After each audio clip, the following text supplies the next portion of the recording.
உணவே மருந்து. நம் வாழ்வியல் முறையில் காலத்திற்கேற்ப பல்வேறு மாற்றங்களை சந்தித்துக் கொண்டிருக்கிறோம்.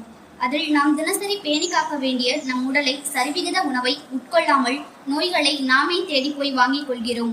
உணவே மருந்தாவதை பற்றி தான் இன்னைக்கு நம்ம தெரிஞ்சுக்க போறோம். இது நம்ம அறிவலை. நான் உங்கள் கி மனிஷா. தூக்கம் நம்ம மறந்து வர பழக்க வழக்கங்கள்ல இதுவும் ஒண்ணுங்க. சரியாக சொல்ல போனா அன்றாட வாழ்வில் தூக்கமின்மை ஒரு பெரும் பிரச்சனையாய் போய் மருத்துவரை போய் பார்த்திருக்கோம் இல்லையா? என்னங்க, உண்மைதானே? சரி, அதுக்கு ஒரு தீர்வு சொல்றேங்க. தூக்கத்துக்கு சீரகம், வெங்காயம் போதுமாங்க. சில காரணங்களால சில பேர் தூக்கம் வராம தவிப்பாங்க. அந்த மாதிரி நேரங்கள்ல சின்ன வெங்காயத்தை நெய்யில வதக்கி ராத்திரி தூங்குவதற்கு முன்னாடி சாப்பிட்டா நல்ல தூக்கம் வருமாங்க.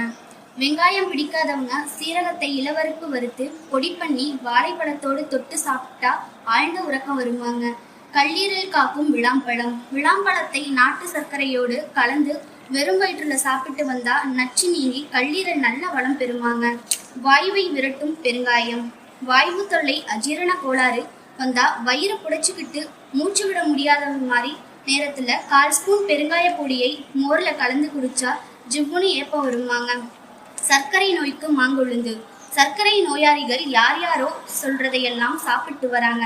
யாரும் சீண்டாத மாவிளை கொழுந்தை, துவரம் பருப்பு, உப்பு சேர்த்து வேக வைத்து சாப்பிட்டு வந்தா நோய் கட்டுக்குள்ள வந்துருமாங்க.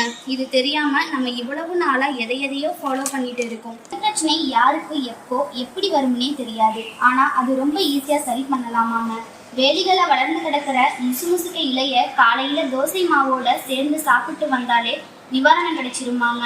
மீண்டும் இன்னொரு சந்திப்பில் சந்திக்கும் வரை உங்களிடமிருந்து விடைபெறுவது கி மனிஷா. நன்றி, வணக்கம்.